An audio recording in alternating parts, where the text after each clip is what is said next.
tarde a todos.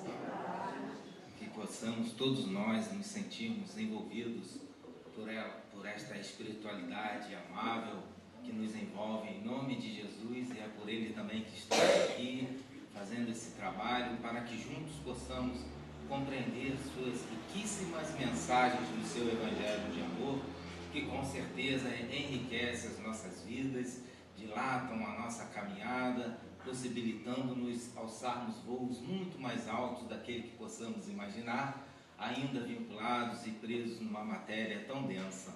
Mas tenhamos essa confiança em Deus, essa fé, essa verdadeira confiança, para buscarmos na nossa evolução essa comunhão bendita com o Pai, para que possamos assim usufruirmos da herança paterna e nos tornarmos assim colaboradores diretos do Deus, nosso Pai, nesse universo gigantesco que Ele nos oferta como campo de trabalho. Então que sintamos assim envolvidos por esta espiritualidade amiga. E nosso tema de hoje, bem-aventurados os pobres de espíritos, é um tema, ele é muito delicado, ele é muito sensível, muito profundo, mas essa profundidade, ela nos exige que Emmanuel vai nos falar de tirarmos o espírito da letra, para compreendermos verdadeiramente as mensagens do nosso Cristo. Por isso, esse é um dos grandes motivos que a doutrina espírita está conosco aqui na Terra, para trazer lucidez, para trazer o olhar lógico, racional, da fé consagrada a Jesus, consagrada a Deus, para que possamos assim, através dessas interpretações tão valorosas, verdadeiramente nos direcionarmos na nossa caminhada. E a oportunidade sempre vem com o auxílio da espiritualidade. Não deixamos aqui de utilizarmos, buscarmos a mensagem do Evangelho segundo o Espiritismo, que está no capítulo 7, é o título deste capítulo, e também da espiritualidade amiga, como Emmanuel, e do próprio Kardec, como vamos ver em obras póstumas, que ele nos traz informações belíssimas a esse respeito dos ensinamentos de Jesus. Mas a primeira questão, então, que nos oferta o Evangelho segundo o Espiritismo é: o que entender por pobres de espírito? Porque esse é o ponto. Nós temos uma forma literal de ler e ficamos presos a isso e não tentamos aprofundarmos nas mensagens de Jesus. Aí deixamos de aproveitar aquilo que verdadeiramente nos alimenta e verdadeiramente nos ajuda a termos o raciocínio para que possamos fazer as melhores escolhas. Não é isso o nosso livre-arbítrio? Fazemos escolhas e que possamos então fazermos as melhores escolhas através do quê? Do conhecimento, principalmente do conhecimento moral do Cristo, que são as virtudes de Deus que está em nós, em cada um de nós. Todos nós somos privilegiados do nosso Pai. E eles nos dizem então: por pobres de espírito, Jesus não entendem os que carecem de inteligência, mas os humildes, tanto que se diz ser para estes o reino dos céus, e não para os orgulhosos. Então olha que belíssimo, eles logo na introdução eles já nos chamam a atenção do seguinte: há um estudo, os estudiosos da língua hebraica, da língua aramaica, da próprio estudo da religião, nesse sentido de buscar a compreensão do trabalho de Moisés através dos seus livros, o Pentateuco, o Mosaico, nos trazendo riquíssimas informações, mas eles nos trazem um alerta que eu achei muito bacana trazer para a gente aqui. Eles nos dizem o seguinte: o povo hebreu, o povo judeu, eles sempre, na interpretação deles, eles vêm do concreto para o abstrato. Olha que interessante. Os gregos já saíam do abstrato para o concreto, era o reverso. Aí por isso, na tradução houve muitas falhas nessas traduções por não respeitarem essa visão hebraica. Porque tudo que é abstrato para eles, tudo que eles podem ver, utilizar os 5 sentidos, é o que eles utilizam de exemplos para eles nos textos sagrados, nos textos bíblicos antigos do Velho Testamento, que Jesus ele também vai pegar esse ensino, essa ideia, porque ele está trabalhando também, principalmente à época com o povo judeu, o povo escolhido, o povo preparado, nós sabemos disso, Então Jesus também utiliza dessa forma concreta para o abstrato. Por isso Jesus vai utilizar de sementes, de árvores, da ovelha, do caminho, do pedregulho. Tudo isso para nós é concreto. Nós podemos ver, tocar, sentir, mas ele traz o que desses abstratos? O espiritual. A reflexão é o espiritual. E nós, muitas das vezes, sem ficarmos presos à letra, como nos diz Emmanuel, é preciso tirar o espírito da letra, ficamos presos à letra, o que nós estamos fazendo? Aí eu vou usar uma metáfora do Haroldo. Ele nos fala que nós estamos com uma banana na mão para nos alimentarmos, pegamos a banana, descascamos, jogamos a banana fora e comemos a casca. É isso que ele fala quando nós vamos estudar essas interpretações belíssimas, principalmente do Velho Testamento. Então é necessário nós compreendermos isso para nós buscarmos na verdade esse alimento que vai preenchermos a nossa alma, nós pegarmos o que é essencial e nos alimentarmos dele. A casca, sim, ela tem seu fundamento, ela faz parte, ela está ali dando aquilo que é concreto, mas nós precisamos absorver a mensagem espiritual. E é isso que a doutrina espírita fez por nós. Ela veio trazer então o espiritual, aquilo que para nós era abstrato, que nós não compreendíamos das mensagens do povo hebreu.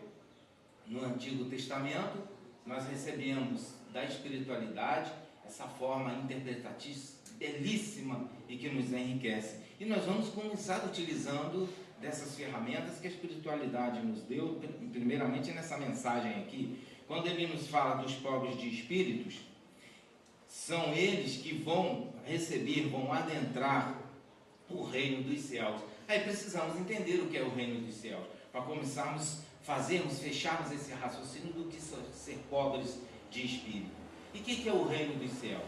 Quando Jesus veio nos dizer, vos trago uma boa nova, que o Evangelho é isso, é esta boa nova. Venho vos trazer essa boa nova. O reino dos céus chegou. O reino dos céus virou uma possibilidade gigantesca para vocês. E eu vou dar o caminho. Eu vou dar toda a diretriz e orientação. Mas é preciso que nós então tenhamos esse comportamento primordial, um deles, que ele vai nos ofertar para chegar a esse reino dos céus, é o caminho da humildade. É ser pobre de espírito.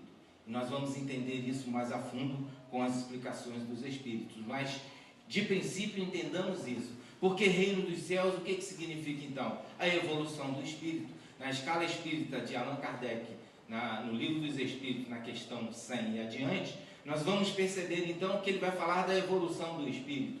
E quando chegamos num patamar de espíritos puros, que verdadeiramente vamos vivenciar o quê? Esse reino dos céus. O reino que é algo concreto. É um reinado. É algo que você vive diante daquelas situações em que te proporciona todo um reinado. Mas ele argumenta agora com algo abstrato, dos céus.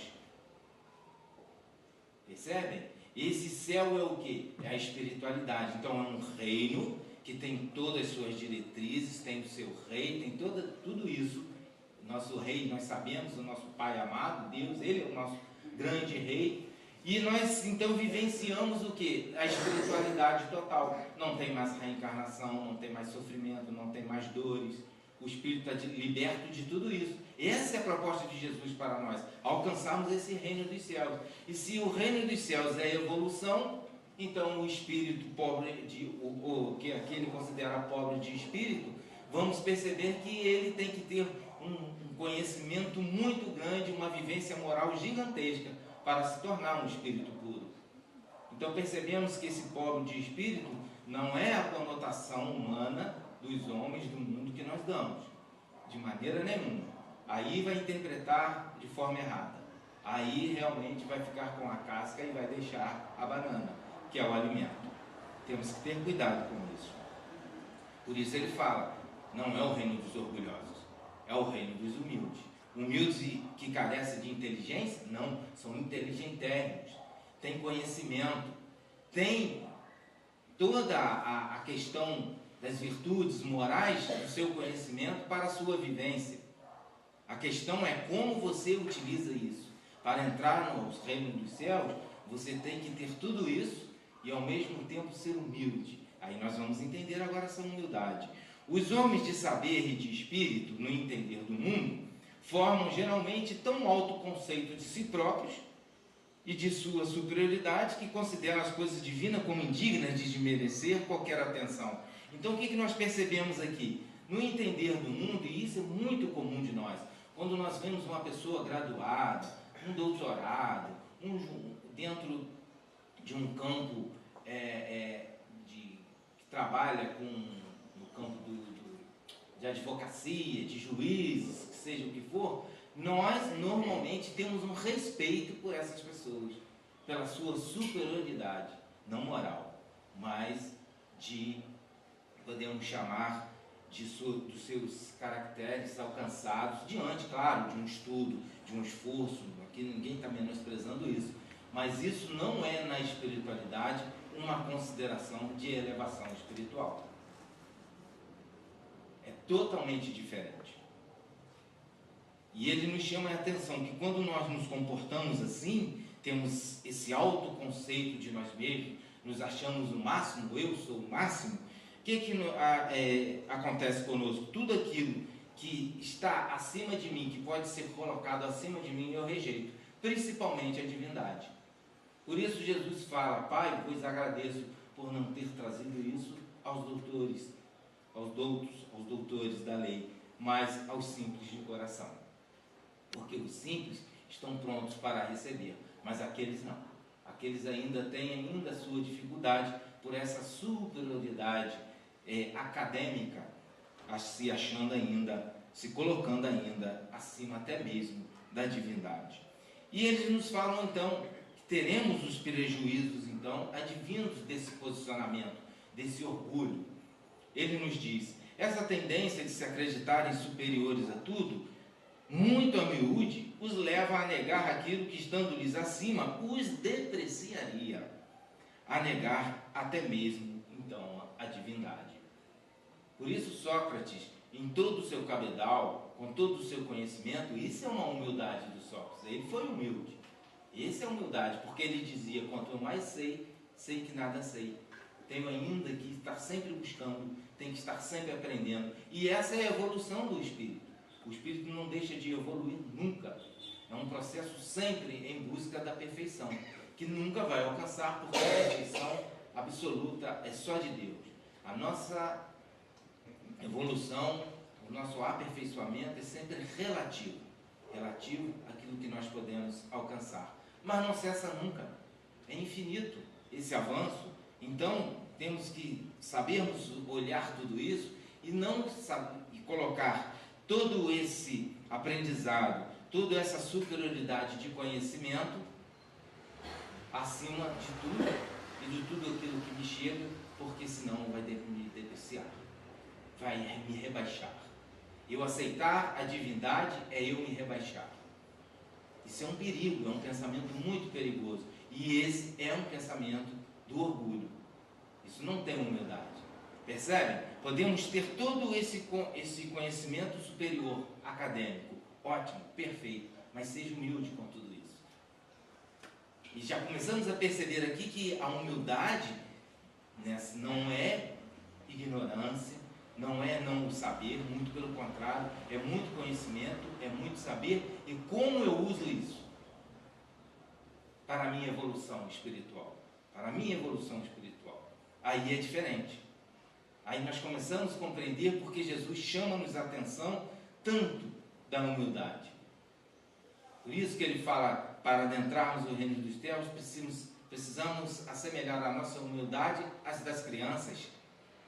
Porque a criança, ela está sempre o quê? No processo de quê? Aprendizado. Por mais que ela aprenda, por mais que ela tenha conhecimento, mas naquela fase ali, ela tem que estar aberta, seus sentimentos têm que estar abertos àquilo que vai chegar, que é sempre superior ao qual ela já sabe. Ela tem isso dentro dela, como no princípio da sua evolução, da infância para o adulto.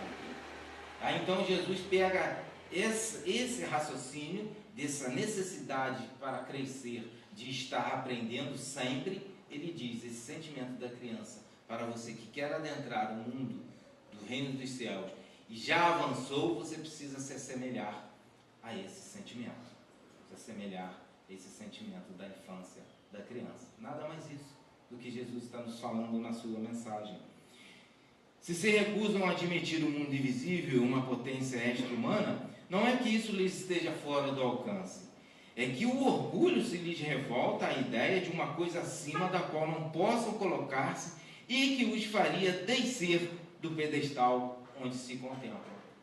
Então veja, a negação da reencarnação, da espiritualidade, da vida imortal, do espírito, na verdade, no fundo, eles sabem. Eles sabem que Deus não faz nada de inútil no universo. Eles sabem que pelo raciocínio lógico, mesmo não aceitando a reencarnação, mas que só essa vida, para chegarmos a esse reino prometido de Deus, de Jesus, é impossível, nós não vamos conseguir. Eles sabem, mas é isso que eles estão nos falando. Mas eles rejeitam por causa do orgulho. Eles não querem deixar esse pedestal. Porque eu trago uma ideia de vida, lanço o livro, vendo, bato o recorde de vendas do meu livro que vendeu, e isso me traz muitas questões financeiras, a riqueza material, e é aquela minha busca que eu tenho naquele material, e não me interessa a forma com que eu escrevi o livro. Percebe? Eles colocam tudo aquilo que eles pensam, mas não admitem a divindade, não admitem uma reflexão mais profunda. Vários dos nossos filósofos, a qual aqui não vou adentrar o nome, que é Emmanuel, que ele fala isso no livro A Caminho da Luz, eles tiveram equívocos nas suas pronúncias filosóficas que dominam hoje o nosso mundo. Tem erros ali, graves ali, filosóficos, mas que até hoje ainda são aceitos como verdade. É disso que a espiritualidade está nos falando. Nós muitas das vezes deixamos que esse orgulho, então, nos faz ficarmos nessa posição, nesse pedestal, e não queremos sair. Doa quem doer. Prejudique a quem prejudicar. Eu não saio dessa minha posição mental. Principalmente aqueles que têm vozes na mídia. Que têm vozes, suas vozes são válidas. Porque tem muitos, como se diz hoje na internet, seguidores, milhões e milhões de seguidores, influenciam milhões de pessoas. Ou seja, responsabilidades maiores para essas pessoas. E elas normalmente se prendem, se fecham num raciocínio e se colocam ali inquebrantáveis para que prepondere então aquele pensamento deles que acham que são válidos, mesmo que seja contrário a Deus, às virtudes divinas, às virtudes morais que precisamos para nós avançarmos. Mas vale, pois, que o homem, para a felicidade do seu futuro, nos dizem os amigos espirituais, seja pobre de espírito como o mundo a entende mesmo. O mundo a entende de forma assim, humilde. Ah, ele é pobrinho, ele não sabe nada. O humilde é o ignorante para o mundo, né? Ah, ele é pobrinho, ele não entende, ele não sabe nada. Aí eles falam assim, se é assim que o mundo entende, tudo bem, tá válido. O principal é ser rico em qualidades morais. Então, se eu sou analfabeto, eu não compreendo as línguas, não sei falar o português correto, na grande maioria das vezes não sei me comportar em sociedade, mas a minha conduta é moral. As minhas ações são as ações que Jesus ensinou no Evangelho. Isso é que importa, porque os próprios Espíritos vão nos falar no livro dos Espíritos, está no Evangelho segundo o Espiritismo, né? Amai-vos e instruí-vos. O amor vem primeiro. É o amor que conta a nossa evolução, a forma que vamos nos encontrar na espiritualidade. Não é o meio intelectual. Mas existem as duas asas, do intelectual e o moral, e elas precisam voar juntas, com certeza. Mas, se ainda nos comportamos na ignorância, não tem problema. Não tem problema. Mas só não faço mal, faço bem. Toda oportunidade do bem e do amor que tivermos de atuar, independente da nossa ignorância das leis, que o façamos. As leis depois vão vir, vamos compreender e vamos amar ainda mais e vamos fazer o bem ainda mais. Então, Então, não nos preocupemos, nos diz os amigos espirituais.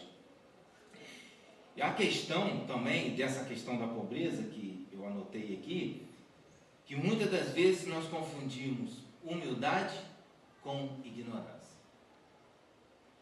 E percebemos aqui que é um grande equívoco, essa confusão que ainda nós fazemos. A questão de nós não sabermos, de nos apresentarmos de uma forma mais simples e de que ignoramos determinadas informações, isso é simplicidade. Vivemos na simplicidade. Isso não é humildade. A gente precisa começar a separar isso para nós compreendermos as mensagens do Cristo. O pobre de espírito é um humilde, não o da pobreza. Não é aquele que vive na miséria. Porque muitas das vezes aquele que vive na miséria, a grande maioria, infelizmente, vive na revolta. Não aceita as suas condições. É esse que vai adentrar no reino dos céus. Vamos perceber que nós estamos cometendo equívocos nas nossas interpretações do Evangelho de Jesus. E para colaborar conosco, não poderia deixar de ser, vamos buscar então o próprio Allan Kardec, que está em Obras Póstumas, e isso está num capítulo que ele vai falar do orgulho e do egoísmo. E esse é um material belíssimo, muito extenso ali, mas eu trouxe resumido para que nós aqui conseguíssemos, dentro do tempo que nós temos, fazer as reflexões que Kardec vai nos propor aqui. Ele começa assim: é sabido que a maior parte das misérias da vida, ela tem origem no egoísmo do homem. Então ele já começa trazendo essa chaga da humanidade. Então todas as misérias, as nossas dores, elas têm origem nesse sentimento do egoísmo. Ou seja, quero para mim, quero tudo para mim, nada para o outro.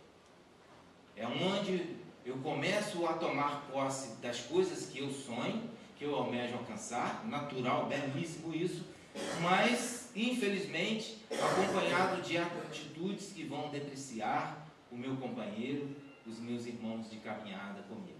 Eu não estou nem aí para eles. O importante é eu alcançar o meu objetivo. Tudo para mim, nada para o outro. Esse é o que causa as misérias da vida, da origem do homem. Desde que cada um pensa em si antes de pensar nos outros, e cogita antes de tudo de satisfazer os seus desejos, cada um naturalmente cuida de proporcionar a si mesmo esta satisfação a todo o custo. Isso aqui que Kardec está falando é muito interessante. Isso é muito comum na nossa vida, na mediunidade. Então, no campo mediúnico, nas reuniões que nós temos aqui, falas assim, é muito comum. Essa fala até ela é muito comum de espíritos que se colocam na posição de vingadores. Porque ele está querendo vingar o quê? Ele está querendo vingar o egoísmo de outro com ele. Aí ele vai agir da mesma forma com esse egoísmo para com o outro. Isso vai virando um círculo vicioso e doentio na sociedade, consequentemente no planeta. Tanto no mundo físico como no mundo espiritual. Porque a gente desencarna e continua querendo a vingança. Me trataram assim, agora eu vou tratar os outros assim também. Esses somos nós, Kardec está falando. Acontece dentro do campo da individualidade e a gente perpetua isso numa sociedade, vai um transferindo para o outro. Porque é assim, também, ao contrário disso, que nós vamos alcançar a regeneração. Vamos ter que estar um para o outro nesse caminho recíproco, de reciprocidade, um para com o outro dando amor.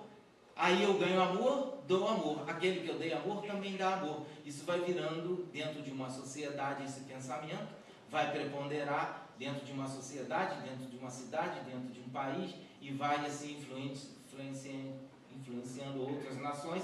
Pronto, chegamos à regeneração. Agora estão achando que a regeneração é em passo de mágica? Estão achando que a regeneração em 2050 vai dar um estalo, estamos na regeneração? Quem se iludir vai sofrer a ilusão. Vai doer. Porque assim, toda ilusão traz dor para nós, porque nós nos iludimos. E ele então nos fala, traz essa satisfação a todo o custo e sacrifica sem escrúpulo nenhum os interesses alheios. Doa quem doeu, o prejuízo é do outro. O mundo, é dos espertos. Eu ouvi isso ontem. Dentro da minha casa eu ouvi essa frase ontem. O mundo é dos espertos. Aí eu olhei e falei assim, mas como assim? Como você entende o mundo, o que é esperto, o que é aquele que quer ganhar, o que quer ganhar verdadeiramente? Nós nos olhamos só como seres encarnados. Nós somos espíritos. Isso aqui é um corpo, um empréstimo abençoado, maravilhoso de Deus para nós caminharmos. Mas nós não somos isso aqui. Eu não sou esse personagem aqui. Eu sou um espírito. Nós esquecemos disso. A matéria nos escraviza até na nossa mente, no nosso raciocínio. Nós nos esquecemos disso a todo momento. E ele diz, assim, nas mais insignificantes coisas, nas pequeninas coisas, como também nas maiores, tanto de ordem moral quanto de ordem material, nós queremos usufruir aquilo que é do outro. Queremos apanhar. Então, as misérias humanas, elas estão ligadas intrinsecamente a essas chagas da humanidade, o orgulho e o egoísmo. Temos que trabalhar isso em nós, porque senão nós não conseguimos avançar. Daí, então, todas as discussões, brigas sociais, guerras, conflitos, todas as lutas de todas as misérias, visto que cada uma só trata de despojar o seu próximo. Não é isso? Temos que destruir aquele outro, né? Estamos com países assim, infelizmente, porque eles pensam diferente, não acreditam em nossos deuses, nos nossos pensamentos religiosos. Temos que dizimá-los, destruí-los. Os outros, temos que tomar as terras daqueles outros, porque aquelas terras ele está deixando entrar pessoas que nós não gostamos e vão ficar também nossos vizinhos que nós não gostamos. Então vamos lá despojá-los de suas terras. Esse é o orgulho e o egoísmo preponderando nos nossos líderes mundiais, infelizmente, ainda prepondera esse pensamento infeliz. Ainda o egoísmo e o orgulho. E eles nos falam, o egoísmo, por sua vez, se origina do orgulho. Estão intrinsecamente ligados, não tem como separar. Um vai levar o outro, sempre. A exaltação da vaidade, da personalidade, leva o homem a considerar-se acima dos outros. Então, quando eu tenho saber, entende essa proposta de Jesus da humildade? A humildade não é aquele que não tem inteligência, muito pelo contrário, é o que tem inteligência, aquele que atua, que conhece. Aí ele diz aqui que então nós criamos uma personalidade em cima dessa inteligência, em vez de considerarmos os outros irmãos caminhando, tentando evoluir, crescer, e eu com minha inteligência e sabedoria ajudar a ele, aí sim é a humildade. Não, eu pego isso, crio uma personalidade, um personagem, uma vaidade nessa minha pessoa, e o que faz? Desconsiderar todos os outros. Estou acima de todos. Tchau, adeus, humildade. Todo o potencial para ter humildade, mas não tem. Tem sim, preponderando, é o orgulho e o egoísmo, que alimenta o quê? A vaidade. É essa família fechada, né? A importância que, por orgulho, atribui à nossa pessoa, naturalmente, então, o torna egoísta. Agora, veja essa informação de Kardec aqui. Quando eu li assim, fiquei encantado, porque Kardec ele é muito rico nas suas informações. E às vezes, muitas das vezes, no nosso cotidiano, mesmo quando nós estamos fazendo nossas reflexões da doutrina espírita, deixamos passar batido alguns detalhes, a gente não percebe, né, dos nossos estudos. E olha o que ele fala aqui. O egoísmo e o orgulho nascem de um sentimento natural. É um sentimento natural. Ele está no instinto de conservação. Então, o orgulho e o ego, eles são importantíssimos para a nossa evolução. Como não? Vamos analisarmos juntos aqui a fala de Kardec. Por exemplo, o ego, eu preciso do ego.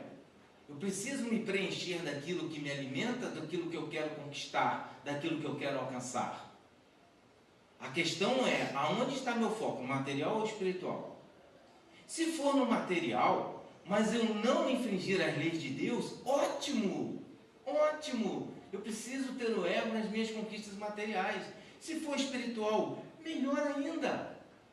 Isso alimenta, nos dá ânimo, nos dá alegria. O ego é importantíssimo. E o orgulho? Claro!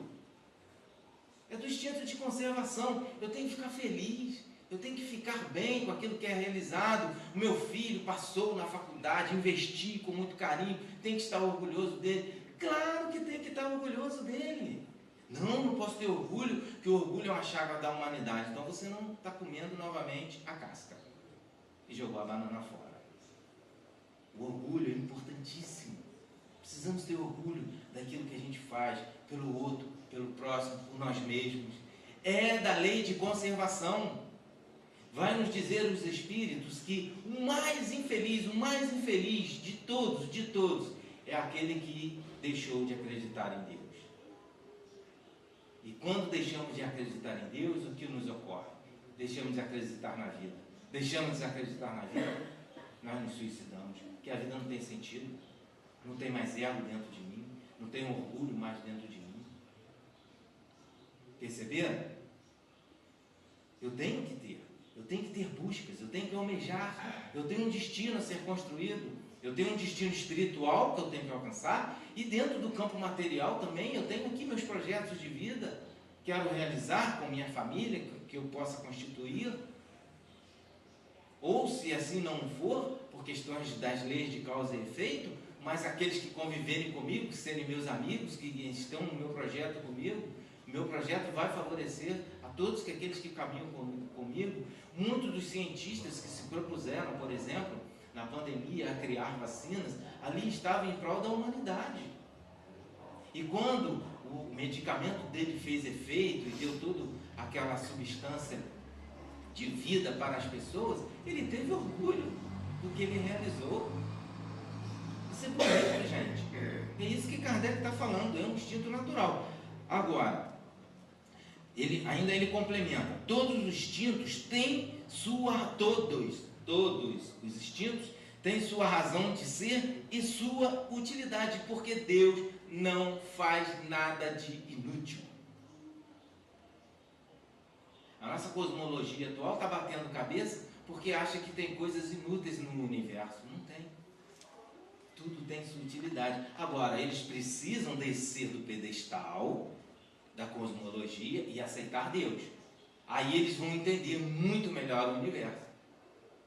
Senão, vai ser como Stephen Hawking, que lança o livro O Universo Não Precisa de Deus para Existir. Como não? Sem Deus, o universo ruiria, entraria em colapso. É Ele que sustenta todo o universo, o sopro divino. Não é isso que André Luiz fala lá no livro Evolução em Dois Mundos? O sopro divino sustenta todo o universo. É isso. Aí eles querem tirar Deus. Vai ruir. Nada existiria, nada existe sem Deus. É impossível. Percebem? Quando nós deixamos nos intelectualizar, por exemplo, aqui no campo que eu estou dando o exemplo da cosmologia, eles se acham o dono da verdade. E muitas das vezes eles se posicionam diante daquilo que eles não conhecem, mas não conhecem mesmo, eles chamam de matéria escura e energia escura. O que é matéria escura e energia escura? Nada. Eles me falam, não sei o que é isso não. É para definir o que eu não sei, o que meus 5 sentidos não conseguem. É o abstrato do abstrato.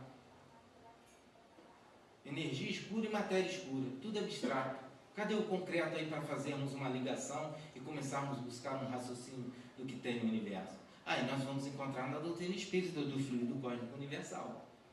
Opa, encontramos algo concreto aí. O fluido cósmico universal é concreto, é matéria. E aí nós conseguimos desenvolver um raciocínio. Mas eu preciso descer do pedestal da cosmologia para aceitar. Ele não criou o mal. Kardec está nos falando. Ele não criou o mal. Agora, é o homem que o produz. Através do que? Do desequilíbrio dessas energias, desses instintos do egoísmo e do orgulho. Do ego e do orgulho. O ego vira egoísmo. A gente fala muito egoísmo. É o ego. O ego é importante para nós. O egoísmo não. E o orgulho? O orgulho, desde que ele está adentrando o campo do bem, da reciprocidade, do amor, que legal. Agora, a partir do momento que ele prepondera e trabalha junto com o egoísmo, esses dois sentidos estão doentes. E nós nos adoecemos. Aí o que nós fazemos? O mal. A consequência disso é o mal. Aí vamos falar que Deus criou o mal. Ai meu Deus, por que o Senhor fez o mal? Por que o Senhor fez o bandido? Por que o Senhor fez a guerra? Por que Deus que fez? Será? Se nós analisarmos com profundidade, não, de maneira nenhuma. Isso é atuação nossa. Ah, porque Deus criou o demônio. Deus criou o demônio? Ou fomos nós que somos os demônios quando nós deixamos totalmente a lei de Deus de amor de lado e deixamos o ego, o egoísmo, preponderar em nossos sentimentos, nas nossas ações? É uma reflexão para nós fazermos. Deus produziu o mal e abusando então desses dons da divindade, está em nós os dons divinos, aí em virtude do quê? Do seu livre-arbítrio. E que é o livre-arbítrio? Muitas das vezes nós falamos assim, o livre-arbítrio é meu direito de ir e vir. Não, você não entendeu nada de livre-arbítrio. Livre-arbítrio não é isso. O seu direito de ir e vir, ele é limitado pelas suas condições financeiras, pela condição social que você vive, da sociedade que você vive. Isso não tem nada a ver com o seu livre-arbítrio. Agora, o livre-arbítrio, ele vai fazer com que você faça escolhas. Eu escolho fazer com que a vida me dá. Isso é livre-arbítrio. Isso é livre-arbítrio. E eu transformo o meu ego em egoísmo, isso é livre-arbítrio. E eu uso o meu orgulho, que é para o bem e para o mal, isso é livre-arbítrio. Perceberam a diferença? Que muitos nos reclamam isso. Em mediúnica, então, é muito comum. Eu não quero reencarnar. Eu tenho meu direito, eu tenho meu livre-arbítrio de escolher se eu quero ou não encarnar. Isso não. Isso aí é da lei de Deus, da lei de reencarnação. Não tem nada a ver com o nosso livre-arbítrio. O nosso livre-arbítrio está nas escolhas que eu fiz nas minhas vidas passadas, nessa atual que eu estou, e que serão, claro, artífices do meu próximo destino, da minha próxima persona, que eu vou vivenciar. Nada mais do que isso. Que é muito. Que quando escolhemos errado, as dores, as aflições, as misérias vão nos atingir com toda a sua força. Contido, então, em justos limites, aquele sentimento, ele é bom em si mesmo, viu? Contido nos seus limites. Nós temos que dar limites. Não o outro que tem que apontar, me chamar de orgulhoso e egoísta. O outro, ele vai sofrer isso. Mas eu que tenho que me olhar e me analisar naquela análise de Santo Agostinho, se eu não fui egoísta ou orgulhoso com alguém que machucou e que feriu. Essa é a análise que eu tenho que fazer. E ele nos fala que é o exagero, ou seja, esse desequilíbrio que nos torna, então, mal e perniciosos. Somos nós os maus. E nós também, da mesma forma que somos maus, podemos também ser bons. Fazermos o bem pelo bem. Para que os homens vivam na terra como irmãos, não basta se lhes deem lições de moral. A humanidade, isso também é uma fala do Haroldo, ele nos fala isso, a nossa humanidade, ela está cansada de discursos moralistas, de instituições religiosas moralistas. Está cansada. Nós estamos cansados dos moralistas. Porque essa é a diferença do moralista com moral. O moralista, ele impõe a sua moral ao outro. Eu estou aqui fazendo discursos moralistas. E eu? E minha atitude? Como eu estou? Como eu estou? No meu lar, no meu trabalho, no meu convívio social? Como eu estou? Ou eu só fico fazendo discurso moralista? Estamos cansados desses discursos moralistas. Importa destruir as causas do antagonismo e atacar a raiz do mal, que é o orgulho e o egoísmo. Então ele está dizendo, não fica com discurso moralista não, faz, que da mesma forma, lembra lá no início que ele fala que nessa linha de ir e vir, a gente ofende, é ofendido, o outro que foi ofendido vai criando aquele círculo vicioso. Agora ele está dando uma ideia de um círculo do bom, do bem. Nós não nos prendemos a isso, importa destruirmos as causas. Então, aquilo que me causou dor, eu não posso causar no outro, cessar isso, causar o bem, causar a felicidade ao meu irmão do caminho. Eu sofri, mas eu não quero que meus filhos sofram. Não é assim que nós pais falamos? Aí só que muitas das vezes nós perdemos esse raciocínio de como educar, por questão de querer sermos amigos dos nossos filhos. Não, nós somos educadores dos nossos filhos. Aí isso é um outro campo aqui que eu não vou adentrar. Mas aí ele está nos chamando a atenção dessa ação, desse movimento nosso, não ficarmos com discursos moralistas. Mas para isso é preciso que ele, o homem, humanidade, não gênero, predomine. Por exemplo, na igualdade, que ele daria então aos outros os direitos que ele só quer para si. Ele não quer igualdade para o outro. Aqui no domingo passado, nosso querido irmão Marcos Viana, ele nos falou dessa questão da igualdade, na questão da pobreza e da riqueza, aos que estavam aqui presentes vão lembrar, que ele disse que não poderia dar essa igualdade de riqueza, que se desse esse recurso financeiro igual para todos, que cada um, dentro do seu contexto evolutivo, utilizar o dinheiro de uma forma. E rapidamente essa igualdade de riqueza, ela ia se destruir, e rapidamente nós estaríamos convivendo com riqueza e pobreza novamente no planeta. Realmente, essa igualdade, ela não tem como ela acontecer ainda no planeta, por uma questão evolutiva e pessoal de cada um. Mas a igualdade que ele está falando aqui, é a igualdade de direitos e deveres que nós temos.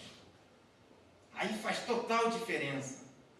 Aí eu começo a respeitar que o meu direito, ele vai terminar aonde começa o direito do outro. Então eu tenho o dever de respeitar o direito do outro. Aí começa a equilibrar. Porque eu acho que a minha música é melhor do que do outro, eu boto a minha alta, ele não pode botar. Se ele coloca, eu vou lá, destruo até o aparelho de som dele, é isso?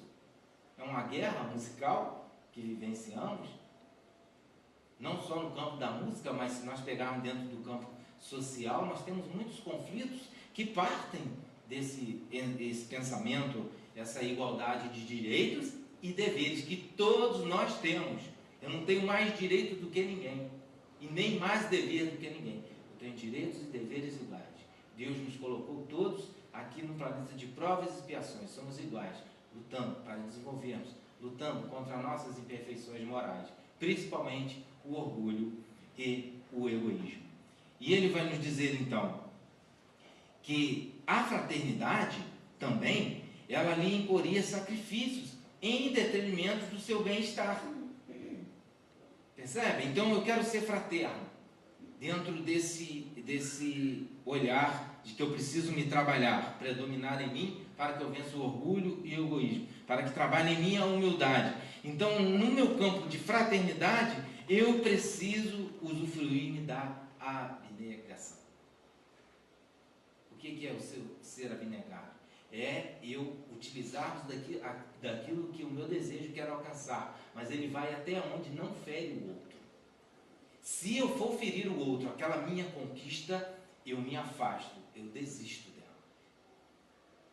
Se essa conquista, nós tivemos aqui um caso de uma amiga muito querida, ela me relatou isso, ela se formou em advogado.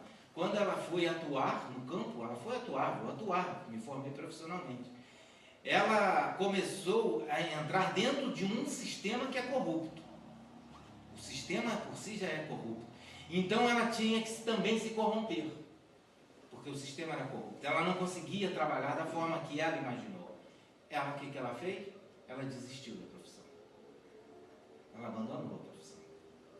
Foi ser outra profissão que preencheu mais o seu coração. É isso que ele está falando aqui. Isso é um sentimento de fraternidade, de humildade. Eu tenho um conhecimento para ser o tal, mas eu desisto porque eu vou ferir uma sociedade. Percebem a diferença? E ele então vai nos falar também que a liberdade também, ela só a quer para si. E somente a concede aos outros quando não lhe fira de modo algum as suas prerrogativas, os seus desejos. Então ele está dizendo assim, a liberdade também, ela está nesse campo da humildade. Se a minha liberdade, ela vai preponderar, mas eu vou ter que ficar acima, pisotear aqueles que estão caminhando comigo, que não tem a instrução que eu tenho, que eu vou ferir, né? Como ele diz, que não lhe fira de modo algum, então as suas prerrogativas, os meus desejos, então eu limito a minha liberdade de ação. Isso é humildade. Eu tenho um vasto conhecimento, eu tenho uma vasta liberdade de ação, mas eu não vou fazer, porque eu vou trazer prejuízos, eu vou ferir de algum modo alguém. Então, a liberdade, ela não pode virar libertinagem. Percebem como a nossa sociedade, ela está invertendo os valores? Nós estamos vivenciando essas inversões de valores morais na carne, firmemente, dentro da nossa sociedade, dentro do nosso lar. Nós estamos vivenciando isso aqui que Allan Kardec está nos falando. Eu tenho a liberdade de ir e vir dentro da minha casa, eu mando dentro da minha casa. Como assim? Você é uma família, tem uma constituição ali. Se você é o líder, né, tem essa condição de liderança, saiba fazer isso com humildade, com dignidade, com respeito. Você não precisa pisar, você não precisa ser um déspota dentro do seu lar, de maneira nenhuma. Isso não é isso que Deus pediu da paternidade, para educar os filhos que estão chegando, as crianças que estão chegando. Seja um déspota, que você vai levar a ferro e fogo essa criação e eles vão se tornar homens de bem no futuro. Jamais, né? A nossa sociedade está vendo isso dando errado. A minha geração viu isso dar errado dos meus pais. A nossa geração, que está tentando amenizar, foi para um outro patamar, não tentou um equilíbrio, já atingiu o outro patamar de levar essa liberdade. Não, tem que ter liberdade, senão a criança fica muito mimada, aí solta tudo de vez, pode tudo, faz tudo. Aí quando erra, não tem sustentação física, moral para aquele erro, e muitas vezes entra em depressão, e os nossos jovens estão fazendo o quê? Se suicidando. Muitos suicidas dos nossos jovens do Brasil é altíssimo, aterrador. Alimentando então todos a mesma pretensão, tem resultado os perpétuos conflitos. Então todos, olha, acabou os direitos e deveres. Eu tenho direito, aí o outro chega comigo, eu também tenho direito, mas que eu tenho dever, o outro não tem dever não, tem meus direitos. Todo mundo quer saber dos direitos, ninguém quer saber dos deveres. Isso é um problema. Aí ele está falando, essas mesmas pretensões de todos nós, achamos que nós temos os nossos direitos, causam então esses perpétuos conflitos. O que ele está perpetuando aqui? As reencarnações. Nós estamos indo e voltando nesses mesmos conflitos do orgulho e do egoísmo, perpetuando em nós. Nós não estamos nos trabalhando. Entre encarnação e sai encarnação, estamos cometendo os mesmos erros. Que nos levam então, por quê? Olha a reencarnação com dores, a reencarnação com ranger de dentes, onde temos que pagar bem caro os raros gozos que logramos obter. Essas ilusões, essas felicidades ilusórias que eu busco obter, através principalmente do poder e da riqueza, que é ilusório, mas eu estou ferindo, estou magoando, destruindo lares, para esses minutinhos felizes, que muitas das vezes nós temos essa leitura, muito comum isso na sociedade, no trabalho, a gente ouve muito isso, que é aqueles que praticam o mal, principalmente no campo político, e depois estão lá usufruindo de uma aposentadoria belíssima. É o que Kardec está chamando aqui de momentos raros, rápidos. O que é uma reencarnação? Ele pode estar num momento feliz, naquele que ele está usufruindo, porque ele tirou de um hospital, de escolas, alimentos, o que seja, de uma sociedade, prejudicando uma sociedade e usufruindo agora desse bel prazer. Mas vai desencarnar. Emmanuel fala assim, vai morrer. E vai encarar sua realidade. A ilusão, ela, por si só, ela se fala. E nós vamos finalizar aqui, buscando, nós fazemos essas reflexões aqui, que a espiritualidade nos convida, todos nós, diante desse olhar do entendimento da humildade. Porque tudo isso é para nós agora olharmos a humildade que Jesus fala aos pobres de espírito. Nós compreendemos agora que é como eu utilizo todo o meu potencial para o bem. para o amor. Isso é humildade. Não é o simples que ignora. Humildade não é ignorância. Emmanuel vai falar, não vai dar tempo de entrarmos aqui, que humildade não é servidão. Humildade não é servidão. Então, os Espíritos vão nos falar, então, que todos nós temos necessidade de exercitar, então, a humildade para facilitar a nossa evolução, a entrada nossa a esse reino dos céus, qual Jesus nos convida. Vai nos facilitar. Aí ele nos fala, primeiro, nos exercícios no lar. Porque começa no lar, é naquele cadinho ali, onde temos grandes conflitos, grandes amores, porque podemos nos exceder tanto na questão do conflito, por eu não gostar do meu irmão, do meu pai, da minha mãe, eu posso criar um conflito, tanto também no amor, que eu vou me apegar tanto a esses pais que eu amo tanto, aí Jesus nos avisando, cuidado, para seguir tem que desapegar, principalmente dos pais, dos filhos, dos familiares. Jesus está falando contra a família, aí novamente estamos comendo a casca e jogando a banana fora. Jesus não está falando disso. Jesus está dizendo que se nós nos apegarmos, eu estou vivenciando isso na família hoje, com todo o potencial doloroso. Se nós nos apegarmos nos nossos entes queridos e não nos deixarmos ir com a verdade do coração, com o sentimento de amor que nós temos, mas com o desapego que Jesus nos dá, nós vamos sofrer muito. É muito sofrimento, é muita dor. Por isso Jesus nos convida. Então, no exercício do lar, pratique a humildade. Saiba amar com humildade. Saiba enriquecer-se com conhecimento, com sabedoria, com humildade dentro do lar. No exercício do trabalho, que possamos utilizar todo o nosso conhecimento para auxiliar a instituição com a qual estamos ali vinculados e trabalhando e queremos que prospere. Para que tenhamos também os nossos valores financeiros, que vai ser uma consequência dessa dedicação. Então, que possamos usufruirmos sempre da humildade nos ambientes que estivermos. Na sociedade, sabemos que é muito difícil, não é fácil. Ninguém está aqui dizendo que é fácil. Por que não é fácil? Porque nós somos difíceis. Porque, como Kardec nos falou, nós queremos só aquilo que é o determinado para nós. Nós queremos só os nossos direitos, então não é fácil. Quando eu quero só o meu direito, não é fácil viver em sociedade, porque o outro também tem direito. Eu tenho que saber me relacionar.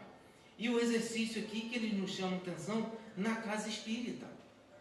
Nós espíritas, nós temos muita dificuldade no entendimento dessa humildade. Trabalhamos com a humildade do mundo, não com a humildade que Jesus fala, que a doutrina espírita fala, que Kardec fala. Muitas das vezes nós nos cometemos esse equívoco, fazemos interpretações em cima dessa falsa humildade, se é assim que eu posso me expressar. E dentro da casa espírita, saibamos trabalhar com dedicação em prol do Cristo, que eles colocaram aqui, entre hífens, melindre. Estamos assim, como espíritas, ainda nos melindrando diante das tarefas que nos são dadas, eu querendo me potencializar, o meu egoísmo e meu orgulho doentio num trabalho de caridade? Na caridade? É isso que está acontecendo, meus irmãos. O movimento espírita está atravessando uma fase de lutas muito árduas por esses antagonismos, esses pensamentos antagonistas de se defender agora espíritas da esquerda, espíritas da direita e espíritas centralizadores. Acreditem, nosso movimento houve essas dissensões. Nós estamos cometendo os mesmos erros do passado, no movimento espírita. Mas a doutrina espírita não. Ela é irretocável, ela é pura, ela está pronta. Ela é a humildade que Jesus nos oferta como Consolador prometido para todos nós avançarmos. Muita paz, meus irmãos.